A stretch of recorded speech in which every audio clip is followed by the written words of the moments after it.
Assalamu alaikum wa rahmatullahi wa barakatuh. Assalamu alaikum wa rahmatullahi wa barakatuh. Bismillah walhamdulillah wa salatu wassalamu ala rasulillah wa ala alihi wa sahbihi ajma'in. Allahumma salli ala Sayyidina Muhammad wa ala ali Sayyidina Muhammad wa barik wa sallim. Allahumma salli ala Sayyidina Muhammad wa ala ali Sayyidina Muhammad wa barik wa sallim. Allahumma salli ala Sayyidina Muhammad wa ala ali Sayyidina Muhammad wa barik wa sallim. Today's discussion is titled as You're Such a Hypocrite, day number 5. Jazakallah khairan for those of us who came. I know you're used to the Monday schedule, so it's actually my fault. I was not here Monday, so we rescheduled it today, actually. So for those of us who are able to make it, Allah reward you, and for those who are not able to make it, Allah reward them for the entire series. Ameen. So a very common, known, popular hadith when it comes to hypocrisy, there's 2 variations of this hadith. One that talks about 3 signs of a hypocrite. I'm talking about the hadith that talks about the 4 signs of a hypocrite. So let's just read the hadith itself very quickly first before we start the discussion, inshallah. Abdullah ibn Amr ibn As radiallahu anhu reported that Messenger of Allah sallallahu alaihi wasallam, he said that 4 are the qualities which, when found in a person, make him a sheer hypocrite. And one who possesses one of them possesses one characteristic of hypocrisy until he abandons it. Until he abandons it. These are: when he is entrusted with something, he betrays trust. When he speaks, he lies. When he promises, he acts treacherously. And when he argues, he behaves in a very imprudent, insulting manner. Reported in Bukhari and Muslim. Al-Bukhari and Muslim. Tafaqun alayh. So, the hadith kind of already categorizes the 4 things for us, and we're going to use these 4 things to kind of navigate today's discussion. Again, it's always good to remind ourselves the reason why we're here. It's to improve our akhlaq, it's to improve our character, right? And again, these hadith come from Kitab al-Adab, the book of manners or good manners in Riyadh al-Salihin. So the ulama who have put this together, they thought hard about it before they put a hadith in this category, right? So it's up to us to take these hadith and implement it the best we can. So if you and I always talk about people who might be hypocritical towards us, or just hypocritical in general in how they portray themselves to be, all we end up doing in that sense when we talk about other people is that we end up complaining. And again, as a reminder, like I did in the last lecture, we are here to improve who? Ourselves. Improve ourselves. We're not here to improve our friend who's a hypocrite, or our uncle who's a hypocrite, or the imam we saw who we think is a hypocrite. None of that. No. We're here for me, myself, and I. This is the one part of Islam where you can say I. Everything else you say we, right? But in terms of this, when it comes to the bad and evil, actually it's not just I. You can say we in the sense that you and shaitan himself, right? So that's why you hear speakers say that if I have made any mistakes, right, it's from shaitan and from my own flaws. And any goodness is from Allah subhanahu wa ta'ala and the teachings of Prophet Muhammad sallallahu alayhi wa sallam. So these are negative things, right? 4 negative things. And I add a little bit more to it in the next slide after what we're going to discuss. But 4 negative things that we kind of have to cover in terms of what I do. What I do as a man, what I do as a woman, what I do as a college student, what I do in my life. Okay? So we have to do our best to track it. Now, we'll go through these bullet points one by one, inshallah. Just focus on the first one and we'll go through it together. The first thing is distinguishing the first point, the characteristic of hypocrisy versus a hypocrite. The characteristic of hypocrisy versus a hypocrite. So if you go back to the previous slide, the Prophet ﷺ, he says that 4 are the qualities, meaning if all 4 of these qualities are found in somebody, if all of them are found in somebody, right, then they are a sheer hypocrite, like straight up hypocrite. But then he says, one who possesses just one of them, so even if you possess just one of them, then you have, or you contain, your body contains, your characteristic, your behavior contains a sign of hypocrisy. Okay? Now, why am I distinctifying it right from the beginning? And then we have someone remind me, please remind me if you're here till the end, talk about until he abandons it. But possess a characteristic of hypocrisy, why am I talking about that? Because usually what we do is, and I'm saying this to first soften our own hearts towards others. when we see someone who maybe betrays our trust or maybe lies or does one of the 4 things mentioned in the hadith, like I said earlier, we start calling them a hypocrite. We feel that they're at fault. If they have done one of those 4 things, remind yourself that they just have a characteristic of hypocrisy. They're not a hypocrite. Having a characteristic of hypocrisy doesn't mean you're a hypocrite. But you can end up becoming a hypocrite if you allow each characteristic to manifest within you over time. Does that make sense? So this distinction is very important for us to understand. That's just because you might be now someone who lies. So when you're thinking of this hadith and you're thinking of your mistakes, maybe you lied about something. Maybe you broke someone's trust, right? Maybe you betrayed somebody. Maybe when you're arguing with somebody, you're very, very loud and very obnoxious when you argue. Maybe these are your characteristics. But don't start calling yourself a hypocrite right now. Don't start downing yourself. Start from like a base understanding that, look, these are just characteristics of hypocrisy. But if dealt with, actually if not dealt with, they make you a hypocrite. If not dealt with, or if, as the Prophet said, if you don't abandon it, it makes you a hypocrite. So now we understand the base, right? Now we can go into each one by one. And I have these things that's mentioned and some bullet points, inshallah. The first thing, betraying a trust. In a Hasan hadith in Tirmidhi, the Prophet ﷺ, he said that if a man says something then turns away, it becomes a trust. What does that mean? Someone tell me what that means. Someone explain to me what that means. Anyone know? Or can help me understand? If a man says something and turns away, it becomes a trust. What does that mean? Brothers and sisters, go ahead. Did you raise your hand? Oh, you're fixing your glasses. Anybody? You can assume, it's okay. Or if you know, you can say it. Go ahead. If a man says something and turns away, it becomes a trust. It's not a riddle, but like, don't think like that. But yeah, what does that mean? That means you should just trust what he said without having any context. Trusting what he said without having any suspicion. Is that what you're saying? Yeah, like no suspicion. Just take it as if someone says there's a fire nearby, don't be like, oh, I don't believe him until I see the fire. That's you interesting. should run. So that's what I think it is. No, what do you think? Would you raise your hand to it? I was just thinking that maybe it refers to like if somebody comes and talks to you about something, it's kind of like, confidentiality that you can just go around telling everyone about it. Anybody else want to add to that? Or so if this is saying, this hadith is talking about, if a man comes to you, says something, then turns away, that means this individual did not say, hey, just between you and me, this is just between you and me. They didn't say that. They came and just said something to you, right? It was their business. It was their personal business or something, or it was about someone else. They didn't go out of their way to say, make sure you don't tell anybody, please keep this a secret, this has to be low-key or something. They didn't say any of that. They just said whatever the information was, and they turned away. They went about their day. Just that in itself makes it a trust. You can't disperse that information. Does that make sense? This is how high level trust is. That we have this understanding that we have to really explain to somebody, let's say, Sayyidullah. Like you have to go really in depth to make sure somebody, you can really trust somebody. But during the Prophet ﷺ's time, this is his saying from this Hasan hadith that, look, just the fact that a man said something to you, that itself is enough for you to keep your mouth shut and not say to other people. How often do people specifically tell us, don't tell anybody this. Don't share this with anybody else.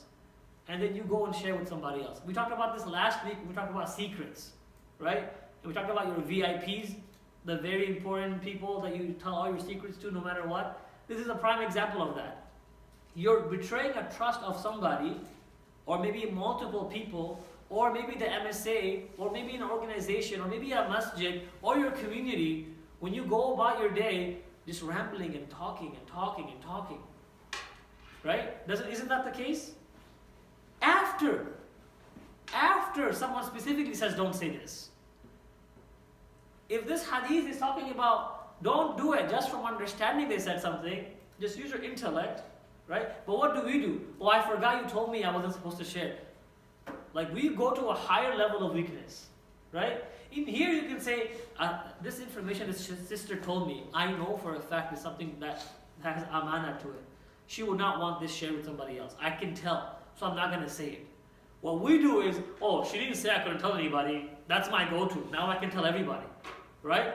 That's kind of how we do things, right? And then you're like, well, I don't feel bad because there was no like legal binding contract behind it. It doesn't have to be like that. Deen is pretty simple. Islam is pretty simple, right?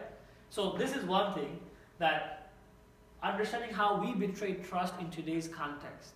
Now, I want to give, for all of these things, 1, 2, 3, 4, the first 4, the betraying trust, lying, breaking promise, and arguments, I'm going to give a practical solution that I give to many problems at the end, inshallah. So if you guys are here towards the end, you'll hear it.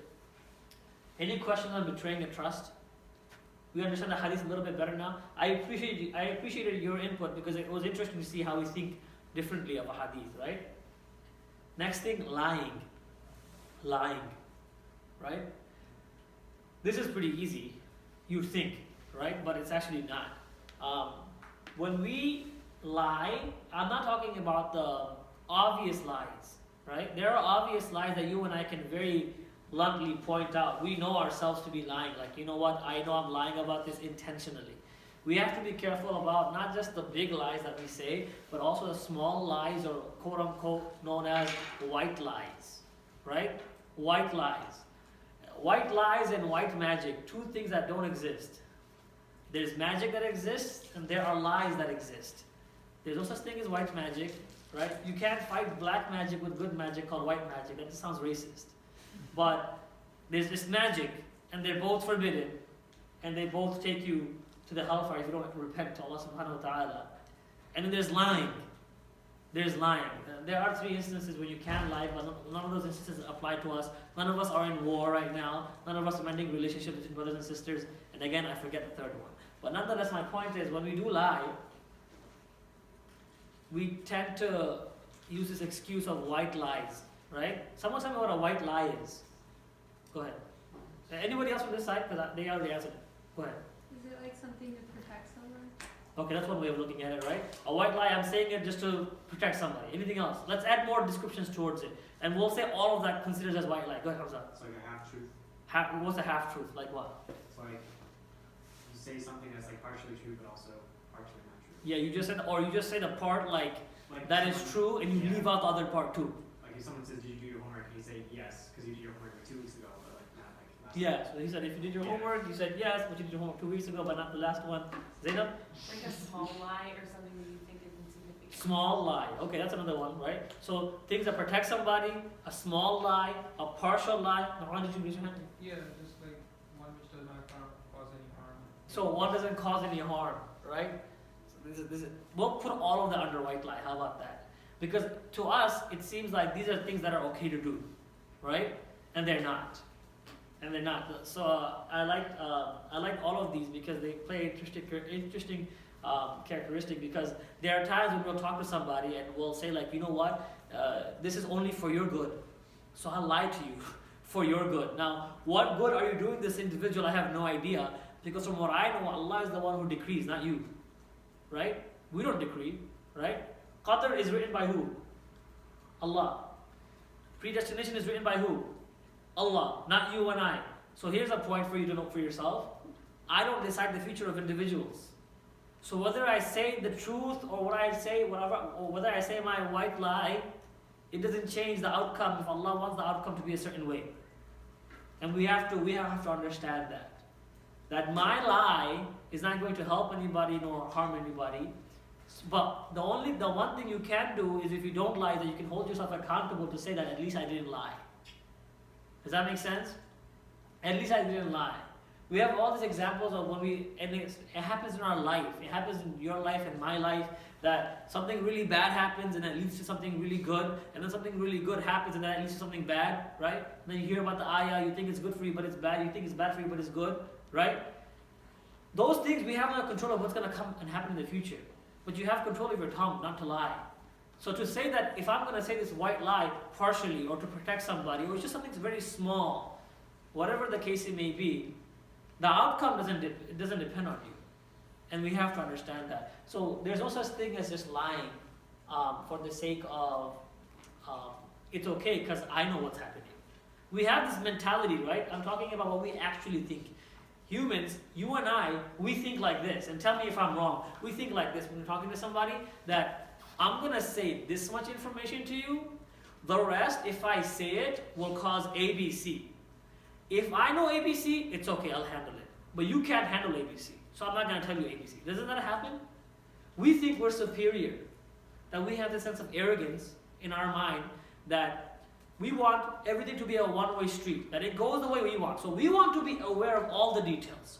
We want to be aware of all truths, all information that's happening. Everything, tell me, I can handle it. It comes to somebody else, oh no. You probably can't handle it, right? And it's like this protective syndrome we have, where we want to just do everything, going back to her point. And it comes from good intention, but doesn't make it right? As Imam Dawood Walid said, it's being sincerely incorrect. It doesn't do anything. You're sincerely incorrect. Yes? I want to give an example of that. What if you hear friends talking about a certain brother, and then their brother comes to you and he said, what did they say about me? And you know it's bad, but you don't want to say it because it's going to harm him, even mentally. Yeah. But at the same time, you don't want to lie. What do you do? There are ways to go about these situations. If it does come to that specific situation, you can do one of number of things. But I would just say something like, I would just warn the brother if it was me, right? But these people are actually not your friends. These people that you think are your friends, they're actually saying things about What if you. he knows they're not his friends, but it's the thing that they say that's very, he wants to know exactly what they It say. depends on the situation. It depends on what's being said. These are specific examples, right? So in terms of, it depends on how far you can take it. For some of us, right, knowing something and not knowing something changes nothing about our lives. Does that make sense? So if I know someone is, let's say, gossiping about me or lying about me, they're slandering, they're making up lies about me in my life. If it was me personally, let's talk about ourselves, because we're talking about us. If it was me personally, if I know people are lying about me, I would not personally go out and say, what exactly are they saying? Because, brothers and sisters, you finding out will not change what they're saying. But now you're in the other situation, when the brother came to you and said, it may be that, you know what, there needs to be a confrontation, and you are openly telling them, this was being said, this is a lie against you, this is a big deal. They are lying about your character, they're lying about who you are as an individual, this is a stain, this is a tainting your reputation as a Muslim, as a Muslimah, all this, that's a big deal, right? It depends. It's all contextual, right? But there might be situations where you have to be very open and tell them like, hey, they're saying A, B, C, D, you need to correct it, you need to rectify, you need to let the people know that this is not the case.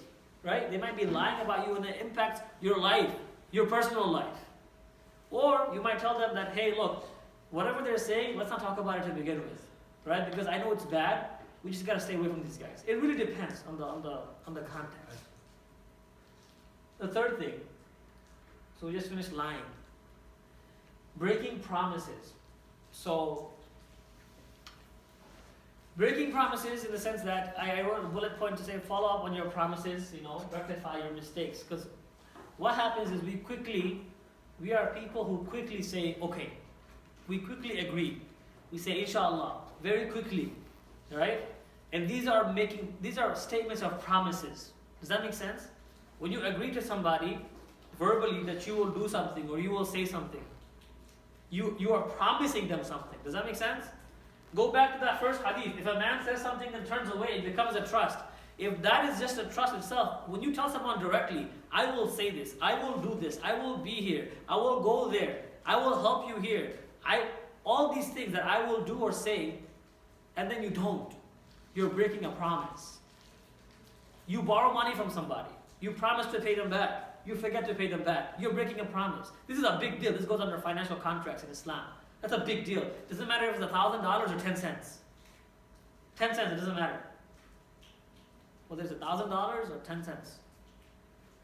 The amount is quantity is never a big thing in Islam. Quality is always important in Islam. Quality and sincerity. Quality and sincerity. And from sincerity comes quality. So we have to focus on the quality. So even if I owe someone 10, so for example, I'll give you an example. One of my friends, he paid for my dinner we ate at Tasties, right? So he paid for my dinner. And then I paid for him when we went to Ali's Pizza, right? I had a burger at Tasties, he had a burger at Ali's Pizza. Neither of us know which burger cost which much, right? whatever the amount was. But then I followed up with him and said, hey, do I owe you any more? Do I owe you any more? Because he paid for my dinner first. I said, do I owe you any more? I don't know the difference. Let's figure out the difference and I'll cover that. And then he said, no, it's fine. I'll let it go. So I said, okay, that's fine. Right? I'm giving a very small example from my life. Very small example. But even though I think I owed him more because he also ordered fries for the table, but that's not the point. The point being is that you have to follow up. Right? He didn't even think about it. I know for a fact this brother did not think about the fact that, oh yeah, Sayyid owes me 17 cents or something left over from that fries that I ordered from. No, none of that. But it has to be in my mind. It's from his goodness in his heart that he lets it go. But it's from my fear in my heart that I pursue it. Does that make sense? So this is how we have to think about it. So even if it's 10 cents, brothers and sisters, if you made a promise in terms of money, let's say financially, because this happens in college, right? Guys go out to eat, sisters go out to eat, you guys have your hangouts or whatever, bowling night, or you guys do stuff, right? People pay. People cover other people, right? Isn't this very practical and real? And someone's like, oh, I'll get you next time. But then there is no next time. Well, make sure you do something for that brother or sister that there was supposed to be a next time, right? Cash App or Venmo them like $7 for tasties. I don't know, right? Figure something out, but follow up, right? And this is a very quick example that happens in college. Because I know college students, as a college student, I used to always go out to eat with my friends. Very common theme for everybody, especially during exam week, right? But in terms of other things, breaking promises with your friends, with your colleagues, at school, that you're planning on helping somebody with something. And let's say there's a study session, you're supposed to help your brother, right? And you forget, or you mess up, you have to let them know that, hey, I was supposed to come, something happened. You have to follow up. Sometimes we take our friends for granted, and we expect them to be understanding of all of our situations in life. The fact that, hey, I shouldn't have to explain to you. No, sometimes you do have to explain to people. You do have to explain to people, right? When you promise something, you owe them at least an explanation. If you don't promise them something, that's different. That's a different discussion. But if you promise someone something, you owe them at least an explanation to say why you couldn't fulfill your promise. So whatever the promise may be, if it was to give somebody a ride, if it was to come to this, let's say someone invited you to this lecture, right? I'll be biased. Let's say this lecture, and you said, oh yeah, I'll be there. But then you didn't come the next week, right? Let them know, hey, I couldn't make it, right? Don't let me know, you didn't tell me anything. But whatever, maybe an organizer, a brother or sister reach out to you, let them know I couldn't make it, right? I promise I would be there, but hey, I can't make it. I have something else that came up, right? Be open. And the more open you are, the more transparent you are, respectfully, the better your behavior will be, the better your akhlaq will be, the better your character will be. Because we have a hard time being open with people, respectfully. I keep adding the adjective respectfully because sometimes we just happen to be blunt and frank, and that doesn't take us anywhere. That's just disrespect. That's not adab, that's a lack of manners itself. I'm not talking about that. The goal is to find a balance between being honest and being respectful. So when we speak to individuals, when we speak to brothers and sisters, whenever we say something, it's with the utmost politeness, but it's true. The fact that I couldn't make it, I'm really sorry, right? But hey, next time I'll try to make it, inshallah. And you mean it when you say inshallah, right? And I want to comment quickly because many people you always hear about this, right? Don't say inshallah lightly, right? Don't say inshallah lightly. I'm making a slight tangential point, not on the lecture itself, but on saying things like inshallah, subhanallah, masha'allah, alhamdulillah, all these things. This is off topic, but my point is this. That don't say anything that has Allah's name in it in vain. Don't say it as mockery. Don't say it as a joke. Some people do this. Some people will say, MashaAllah, I'm so whatever. You're joking. You said, MashaAllah. What are you doing? Be careful. Be very careful. Be very careful. That's why I said it's off topic, but I see it relevant, right? People say, Alhamdulillah, ABC, and they're saying something that's satirical. They have sarcasm behind what they're saying. Don't be sarcastic when you're using Allah's name. Why would you say all and each and every praise in the world, in the universe belongs to Allah subhanahu wa ta'ala, ABC? How do you say that? You should be extremely mindful of those situations. Or you say, MashaAllah, Allah subhanahu wa ta'ala, who controls everything from His overall might and control. He willed this thing to happen. And then you say something funny after that, as a joke. As if, I know we don't intend that way, but we have to be careful, we have to be respectful, right? Just like we're respectful towards the Quran itself, towards the Hadith itself, towards knowledge and ilm itself, Don't say things that has the word Allah and use like a red flag. The word Allah is there. Let me think about it twice. Let me think about it twice. Right? You should use the word Allah. It should be always coming up. I remember a story, again, on this tangential point. A mentor of mine, he mentioned that this one brother that he always hung out with, he said, I love talking to this guy. I said, why? He said, anytime I talk to this guy, whether it's face to face or in text, either every sentence or every other sentence, he's saying something with Allah in it. He just always says something with Allah in it. It's just a part of his vocabulary to somehow include Allah's name into whatever he's saying. Something with inshallah, alhamdulillah, mashallah, subhanallah. It's just coming out. It just comes out of his mouth left and right. Right? That's how we should utilize Allah's name. That it becomes a part of our regular speech. Right? But to use it in vain or in sense of sarcasm or a joke, we have to be very careful. Going back to the point of lying, breaking promises. That if you're talking to someone, I said, if you promise someone, I'll be there, inshallah, take it seriously. That's how we started this discussion. We talked about inshallah. Take it seriously. And don't say inshallah. It's not inshallah. Inshallah is not a word. Inshallah is not insha'Allah. Insha'Allah. Okay? 3 parts to it. Right? So, insha'Allah. We have to learn these things. Learning these things are not for your younger siblings and your nephews and nieces.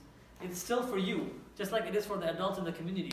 And at this point, if you're in college, I would assume you're past the age of 18, most of us, if not all of us. So you're already tried as an adult in USA. So I'll try you as an adult for inshallah as well. Right? But you have to know how to say these things correctly. Subhanallah, alhamdulillah. Right? Try to say it, guys. I know I'm in Dearborn. Try to say alhamdulillah. Please, the entire word. Alhamdulillah. Try it. It doesn't hurt to add one more syllable to the word itself. All praise and gratitude is to Allah subhanahu wa ta'ala. Try it. It's the beginning of Surah Al-Fatiha. It's beautiful. Right? Alhamdulillah. And there's a lecture on just the word alhamdulillah. Or the phrase alhamdulillah. Nonetheless, next point. This is very critical. Arguments. Right? Arguments. Composure during arguments. So if you go back to the hadith, what did it say? It said, and when he argues, he behaves in a very imprudent, insulting manner. What does that mean? Someone help me understand what that means. What does it mean to be behaving imprudently or in an insulting way when you're arguing with somebody? Help me understand. Someone who hasn't spoken maybe, perhaps. If you guys don't know what imprudent is, you can Google it in the meantime. Let me see. I'll come to you if no one else has anything. Sisters, do you guys have anything? Do you have anything? What does it mean? When you're saying you argue with somebody, he behaves in a very imprudent, insulting manner. Okay? No one? Means like without sound judgment or like without basically, logic, like without any sense. That's one point.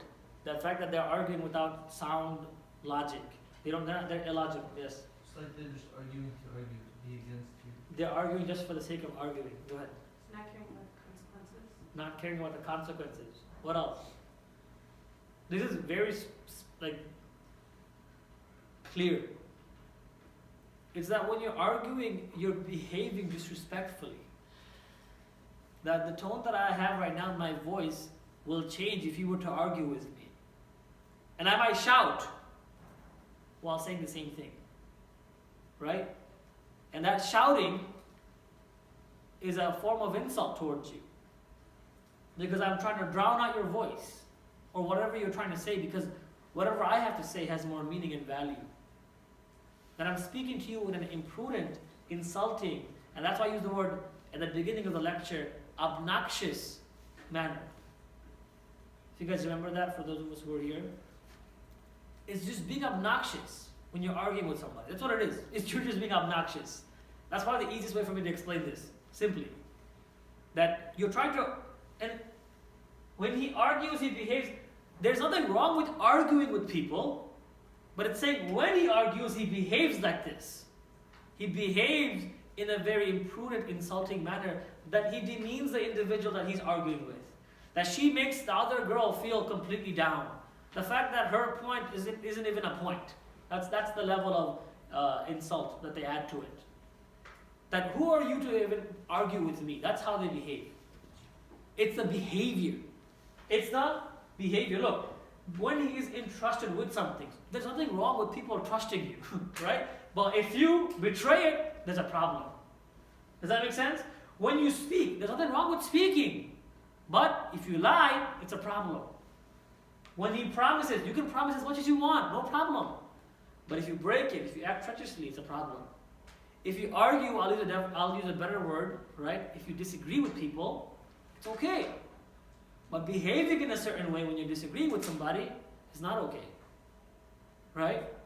And it's interesting, in one of our group chats, we were just talking about that to look at discussions between individuals in an objective sphere, to just read words from people, if it's in a group chat, as just what the words say, instead of adding your own tone and attitude behind it.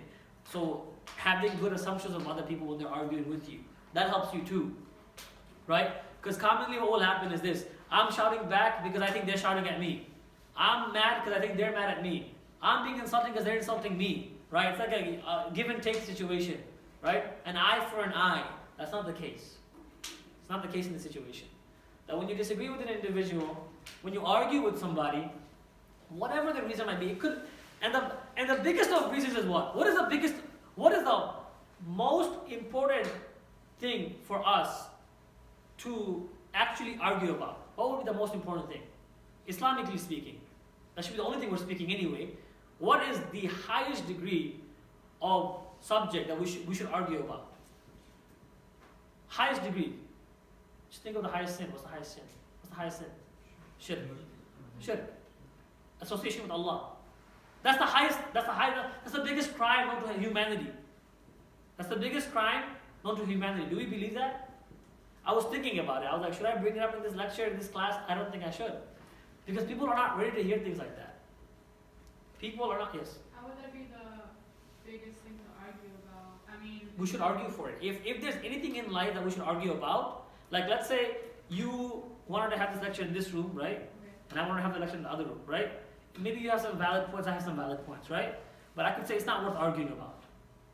Let me leave it. But if somebody comes in here and starts arguing about, not in here, but let's say if people are arguing about the fact that Allah does not, if an atheist comes and says there's no God, right? The thing that has the most value of arguing about is the oneness of God. It has the most value, right? And you can figure that out by finding the most major of crimes, right? We use opposites to understand. I gave this example in a different lecture. I said that just like how we understand darkness through light, right? And light through darkness, we understand cold through heat, right? Simple. Find the biggest crime, right? If Allah hates something the most, it's the biggest crime, right? Do we think it's a crime? You guys, the word crime doesn't resonate when you hear the word shirk, right? If I say murder, will you think crime? You'll think crime. So you'll think crime when I say murder, but you won't think crime when I say shirk. And this is our problem in today's time, that we don't take shirk seriously. We don't.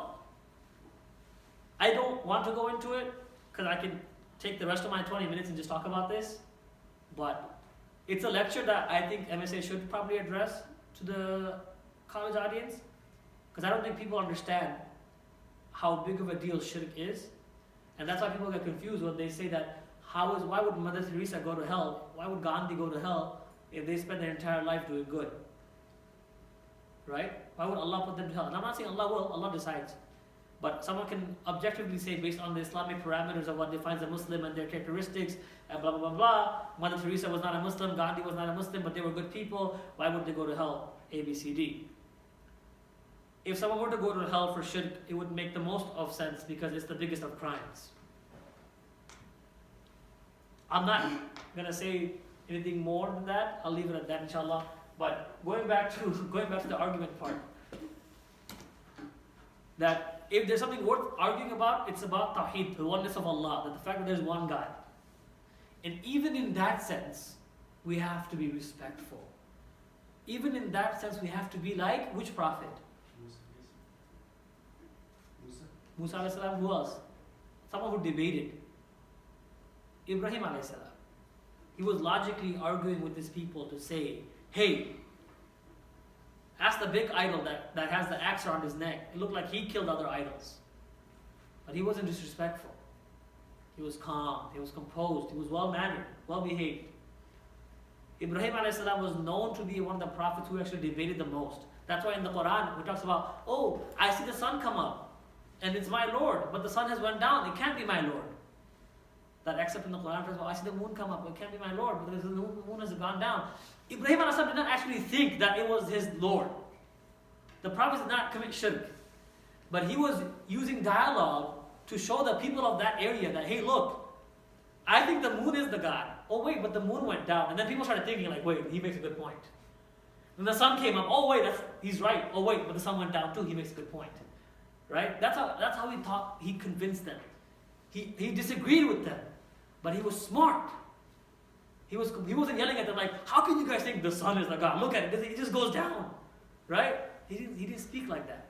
Because that's a behavior that's imprudent and insulting. That's obnoxious.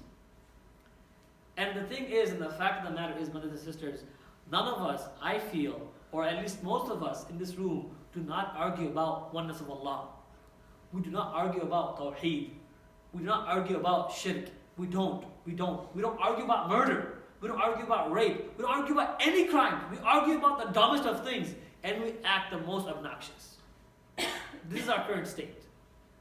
That we don't talk about and we don't argue about anything substantial whatsoever.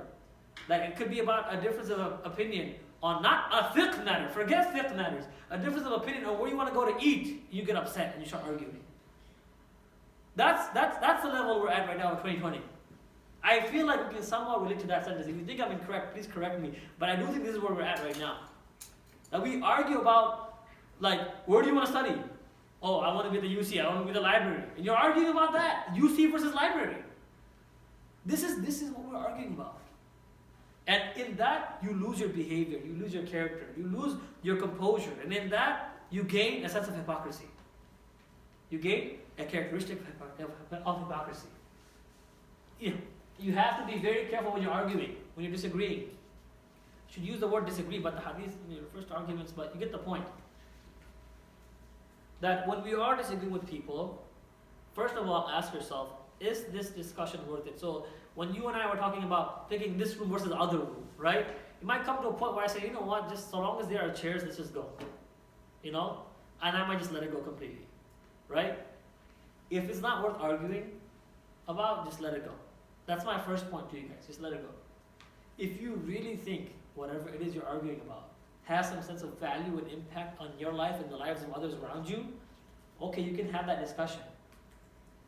Excuse me, but if you have that discussion, you have to do it respectfully. You have to do it respectfully. And we have to train ourselves on this, guys. Are you guys listening? You have to train yourselves. Usually, for college students, most arguments don't happen with their friends. Where do most arguments happen with college students? Guys? At home with their parents. A lot of arguments for students happen at home with their parents, maybe their siblings. Right? At college, what's the biggest thing? The biggest of arguments that happen, probably in today's time for college students with their parents, the biggest subject is what? What is it? No. That doesn't go far. You don't get much options to begin with. Yeah. Coming home late, that's a good one. These are all arguments. What causes the biggest disruption between a child and his parents or her parents in terms of arguments? For a college student? Marriage. Just openly speaking. That's what gets a guy or a girl to actually be the most disrespectful towards their parents. We have to be mindful. I'm talking to college students. College students want to get married. Right? Common theme for brothers and sisters. And what happens? We might have parents who are not as understanding. Fact. I believe it. No problem.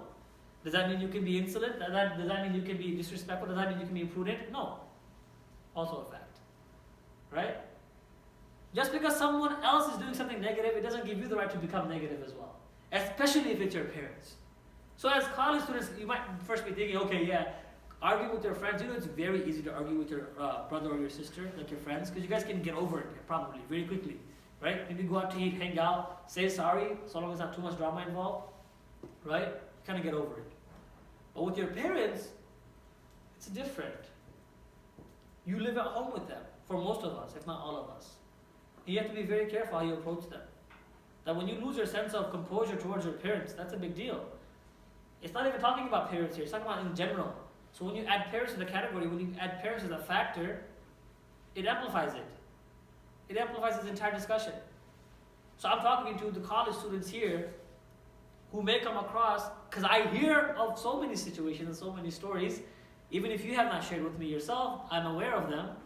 And it's a common theme for college students to come across situations with their parents where it's a struggle. And I understand it's a struggle.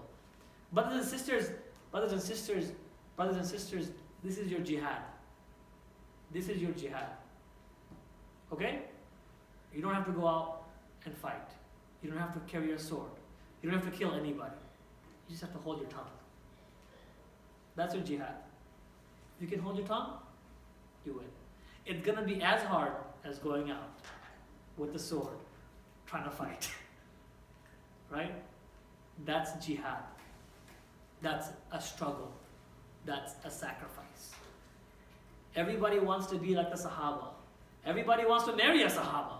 But nobody wants to hold their tongue. How are you going to hold a sword if you can't hold your tongue? Think about it. Sword is much heavier. Right? Tongue is so light. But with our parents, if we behave imprudently, it doesn't allow any space for any discussion. If someone came to me and said, my parents are completely racist, obnoxious, they don't even help me out, I have to pay for all my bills, I take care of myself, I'm completely independent in everything that I'm doing, they haven't given me much attention, I've come from an impoverished home, I've built myself up, even though Allah has given you everything, I've done A, B, C, D, and then you finish your entire claim by telling me, and that's why I got mad at them, I'll ignore everything from the beginning. I'll ignore everything from the beginning, because you can't get mad at them. You can't behave insultingly towards them. You can say, and that's why I'm upset, right? And I control myself, okay, I'll listen to you. But the moment you have your entire backstory and then you finish with, and that's why I said this, like this to them, you lost me. I can't listen to you anymore. You don't have a case to talk about anymore, right? If you had held your tongue and if you had not argued in a disgusting, displeasing way that Allah does not like towards your parents, we would have something to talk about. Because now we're on equal balance. Like, well, not equal, now we have something to talk about because now you have a leverage. Like, you haven't messed up. But if you messed up and they've messed up, well then what can someone else do for you? Right? No one can do anything. So be careful when it comes to arguments towards your parents. Siblings, again, it's easy to get over it because they're your siblings, right? You'll have a lot of them actually, probably more than you have with your parents. But the thing about the parents is that even they might be less, right? And if it's more for you with your parents, Allah make it easier upon your family. But with the parents, the impact is much greater. The impact is much greater. So not everything about this lecture and this series are about us with our college friends. No. We also go home. We also have a family. We also have a community. And you'll learn about these things. If I can go back, sorry, break. Okay, I can't keep going this. But the table of content talks about like the last one, talks about too much haterade and stuff like that. When we get to that lecture, you guys will understand more about like community, overall aspect of adab, manners. That's different. But manners cannot just be how I am with my boy or how I am with my girl. It doesn't work like that. No, it's beyond that. It's beyond your college interactions. It's you as a college student who happens to come to college, and the lecture is for you, not just for your college life, but for your overall life, college being a part of it. Right? College being a part of it. So that's my point on arguments. Next discussion, very quickly, I'm going to comment on it, is the idea of cheating cheating in school. This a sense of dishonesty, it's breaking the trust. I don't need to go too much into discussing this or explaining this. I remember I had this one professor, and I was like, what can I put on this cheat sheet? He said, anything you want. I said, can I put answers on this cheat sheet? He said, any answer you want. I'm like, great. So that was an easy one, right? But not all professors are like that, right? And then he realized I had all the answers, and he was like, oh, teaching exam, right? Final exam was very hard. He changed the entire final exam, threw me off. It was a fun class. So that was an easy one. But not all professors are like that. You have to have a sense of integrity and honesty in what you do, and I'll leave it at that. It's very practical. I'm not here to just like hound you guys down and like really like, make you guys feel bad about what you're doing. Do your best, whatever degree you're following and pursuing, but have some integrity behind it and learn something from it. At least learn something from it. I don't really care about the GPA you have, but if you haven't learned anything, like I see people and I meet people who can't really speak about anything that they've learned in college, right? What was your favorite subject? Okay, you don't have a favorite subject. What was your worst subject? Why was it the worst? Can you teach me something from your class? Can you teach me one concept from your class? Chapter 1, section 1.1. Can you teach me section 1.1? Can you teach me that? That some people can't, right? So we have to have some sense of integrity and learn something while you're here. You're paying a lot of money, or your parents are paying a lot of money, or the scholarship is paying a lot of money for you. Take it as a sense of amana itself, inshallah. Now, this is the last thing that I'll talk about. It's Surah Al-Hadid, ayah number 13 and 14. Hypocrisy, what it leads to if you're an actual hypocrite. Maybe many of us are familiar with these two ayat, but let's just discuss it very quickly. Allah subhanahu wa ta'ala says in the Quran, on that same day the hypocrite men and hypocrite women will say to those who believe, stop. Allah specifically says hypocrite men and hypocrite women. Allah usually just refers to people in general as mankind or man, right?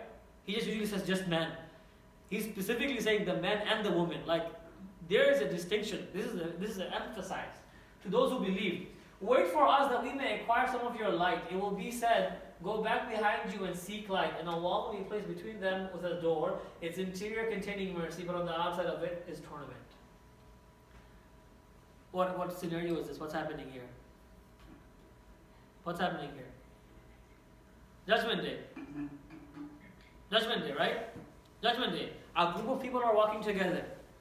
A group of Muslims are walking together. A group of Muslims. Not a group of Jewish people, not a group of Christians, not a group of atheists. A group of Muslims, right? Are walking together. We're a group of Muslims in here. Imagine we are walking together. And then some of us have a lot of light coming out of our body, our hand, our face, our feet, from the wudu we made over and over throughout the day, right? Light just coming everywhere. And some of us, though we may have prayed, have no light coming out of us. Kind of confusing. What happened to all the wudu I made? Right? We're still walking, so there's still light for us to see. Enough light for us to see. And then there's this slight separation happening, right? The people at the front are moving a little bit faster, let's say, than the people in the back. Right? And I don't want to put a specific separation here because you might feel bad if you're in the back, right? But let's say some of us are in the back. And then we're like, wait, hold on. I can't see anymore. Let me get some of your light. Let me borrow some of your light. Some of your nur that you have. It's not light, it's nur. Nur is not light. This is light. Incandescent light, fluorescent light, whatever you want to call it. This is nur. And then what does it say? What is this right here? What does it say? It will be said. It will be said. Who's saying that? Who's saying that? Sorry? The people of light? No, not the people with the light. People with the light, it can come from the people of the light, or it can come from angels. Right? The angels are watching. Allah, the people Allah dislike on Judgment Day, Allah doesn't speak to them. Right? Who speaks to them? Angels. Allah doesn't even give them a chance to speak to Him or look at Him. Allah doesn't even look at those people. You don't get a chance to look at Allah. You don't even get a chance to talk to Allah. To say, hey, please, no, there's no consideration. Right? Nonetheless, it will be said. Allah could have said, we said. He could have told them, right? No. Allah doesn't even come into this conversation anymore. It will be said, whether it's from the believers or the angels. Go back behind you and seek light. Now what sense does that make? We're leaving darkness, we're moving forward, you have the light, go back behind you and seek light. And then what happens? A wall will be placed between them with a door. Its interior containing mercy, but on the outside of it is torment. That a wall just comes out of nowhere and just separates the group. Just separates the group completely. And one side is Allah's mercy, And outside of it, the other side, the people without the light, is the torment of Allah subhanahu wa ta'ala. Right? This is what happens to separate the believing men and the women, right, from the hypocrite men and the hypocrite women. Why am I talking about this? Let's continue. The hypocrites will call to the believers and say, were we not with you? Like I said, they're all together. Were we not with you? They will say, yes, but you afflicted yourselves and awaited misfortune for us, and doubted, and wishful thinking deluded you until there came the command of Allah, and the deceiver deceived you concerning Allah. Who's the deceiver? I don't know why it's capitalized. I told you guys, I hate seeing shaitan or anything referencing him should be like lowercase. He doesn't get a capital letter, right? Does it make sense? But anyway, it's there. Now, this is a very, very scary scenario. My discussion is not to talk about the tafsir behind this. That's not why I'm here. You can actually find the tafsir on YouTube if you want. I'm not talking about that. But what I'm talking about here today, which is the end of it all, is that brothers and sisters, oh gosh, bear with me. Right here in the hadith, possesses one characteristic of hypocrisy until he abandons it. Remember I said someone remind me if I don't talk about that? This is the point where I talk about it. You and I will have a characteristic of hypocrisy, whether it's betraying a trust, lying, breaking promises, or behaving imprudently when arguing. If we don't abandon these things, what did I say will happen? The characteristics will manifest in us to make us what? Until we become a, what is it right here? Sheer hypocrite. Right? What I want to illustrate to you guys are the conditions of the hypocrites on Judgment Day. That they're among the people of believers. And they are backwards in their intention, they are backwards in their behavior and their character. And the fact that it's not just always intention, it's also your action. You can't keep hiding behind the whole intention game our entire lives. Right? That I'm a Muslim and my intention is pure. I saw somebody with a post today and he was just going on about how only Allah can judge him. He continued on. That's true, Allah can judge you. Allah will judge you. So don't let Allah judge you and put a wall between you and your brothers and sisters. I'd rather have somebody judge me here today in this world and fix me right now than Allah judge me on Yawm al-Qiyamah. God, Allah protect us from the torment of hellfire. I mean, I don't know how we can say that so lightly. That only God can judge me. Right? I first heard this response emphatically from my teacher when he was like, if you're saying Allah can judge you, you better be very scared Allah's going to judge you. Because Allah will judge you. You're not going to get away. You should be extra careful. Like I said in the beginning, anything with Allah, and then be careful what you're saying. Don't say it lightly in the sense that you can't. All I hear, and maybe I'm lack of hearing what's really meant to be said, but all I hear from individuals when they say only God can judge me or Allah can judge me, is that I can't handle criticism, and I can't handle improvement. I can't handle change. I can't handle adaptation. I can't handle any of that. I can't handle it. It's interesting because in biology you learn that biological things, one of the 10 characteristics, what do? They adapt. Right? We can't even adapt correctly. That's what we're saying. Our goal is not to become like those brothers and sisters, those hypocrite men and women behind the wall. That's not our goal. We want to stay away from that as much as possible. So if you don't want to be a hypocrite, and I don't want to be a hypocrite, none of us in here want to be a hypocrite. But see shaitan, see that ayah guys? See this ayah? Wishful thinking deluded you until there came the command of Allah, and the deceiver deceived you concerning Allah. None of us want to be a hypocrite. But shaitan is at work. He doesn't stop. He's always working. So if you have a really good relationship with your parents, no problem. He's gonna make sure you lie to your friends. Right? He's gonna find something. These 4 things in the hadith are things to be wary of. The only 4 things in the hadith that people know in college students are what? The 4 things you look for in a spouse. That's the only hadith college students are aware of. right? The 4 things. No, be aware of these 4 things. This is first. These 4 things comprise of deen itself, right? In your behavior. That if we don't let shaitan come into our lives and kind of distract us a little bit, push us a little bit here. Maybe lie a little bit today. Start with a white lie, then it becomes a web of lies. And then it becomes a lie you can't even get out of until you face humiliation in this dunya and the akhirah. And I've seen that happen to people. But they lie to such an extent that they're finally caught. And when they're caught in front of, not just one-on-one, I know many of us have caught people lie, right? One-on-one, right? I'm sure many of us may have gotten caught. I'm talking about a showcase of getting caught. That the community has seen you lie. That's a big deal. I've seen that. And it's very scary. And no, those are situations we don't want to get into. A small little lie can lead to that. Because the people who get stuck in those situations, I know those people. And I know their stories. So I know how everything started. So in my head, I'm like, wow, so small. Shaitan is so smart. Takes one small thing, he runs with it. Takes one small little lie, he runs with it. He takes it home like it's a home run for him. All bases loaded, he's just running.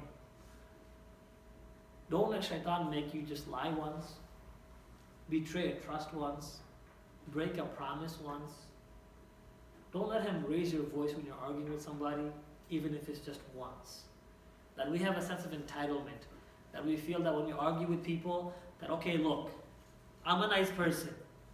But this time, I deserve to say this. No, you don't. You never deserve to say it, I'm sorry. You don't. And you never will be. That's a sense of entitlement, guys. That's a sense of arrogance. And what did Shaitan do? He took all those years of you being a nice, gentle person, he used it against you. To make you feel entitled that you deserve this moment of chastising whoever you're arguing. No, you don't. You don't. It's throughout the entire process. Until you breathe your last breath, you have to be kind, you have to be respectful, you have to be polite, you can't be obnoxious. Right? And I use that word obnoxious because it's a word it hits very hard in the ear. Obnoxious, correct? Because when we use it towards other people, we really mean it. This guy is so obnoxious. It means you're really irritated at this point, right? Otherwise, people don't use that word. I'm using that word to define how we are when we argue. Because that's how we are. We can be very obnoxious. So don't let shaitan take you in one of these 4 steps. And even cheating in school. Don't let these lies and broken promises get into your life where shaitan just takes you one by one. Because he's gonna start with one, but his goal is to make sure you have all 4. Because after he gets all 4, the hadith is prophecy. It's true. You become a hypocrite, and you'll see yourself not getting out of it. I know a friend who lies so much when he jokes that he became a habitual liar. That anytime he jokes, he's lying. There is not one joke that he can make without lying. Subhanallah. Like, this man is always just lying. Now, when he talks to me, I'm like, I don't trust you. That's how the conversation starts. It starts innocent, but it ends very scary. We gave the example. And I could be wrong on the tafsir itself. Maybe it's not the angels, maybe it's the believers like Hamza mentioned. But the point is not that. The point, again, the tafsir is online on YouTube, look it up. But the point is, we don't want to be those people. The point is, we want to have some light when we get up on Yawm al-Qiyamah. We want to have some light when we get up on Yawm al-Qiyamah. So, focus on that. Focus on these characteristics. Whatever hit you the most today, maybe it was the lying part, maybe it was the breaking the promise part, right? Maybe it was acting rude when you're arguing. Whichever one hit you the most today, say that you'll work on one of those. Don't work on all 4. It's not that easy. Just focus on one, right? So like I said, if you have a good relationship with your parents, you're not arguing with them, that's good. MashaAllah, keep it up, right? But maybe you're doing something else, right? Watch your insha'Allahs, say your insha'Allahs correctly, right? Do all these things. And throughout the entire process, be mindful, because shaitan is always mindful. And shaitan is always, he's after us. I have to say this, I feel like I have to say this in every lecture, because I think people forget who shaitan is. This guy wants you to go to hell. He wants me to go to hell. This is his objective in his entire life. This man, this jinn asked for one thing. Just allow me to live until the last day. He made one dua, he got it. We can make multiple duas. We're believers. We believe in Allah. Imagine if Allah accepts his dua, he's going to accept our dua, right? So in that sense, keep that. focus on your character, inshallah, keep improving, inshallah, and don't let one of these 4 things, don't look at it like it's a small deal. It's not, it's a big deal. There's no white lies, it's a big deal. Let's conclude that, inshallah. Subhanaka Allahumma wa bihamdika, ashhadu an la ilaha illa ant, nastaghfiruka wa natubu ilayk. Jazakumullahu khairan. Assalamu alaikum wa rahmatullahi wa barakatuh.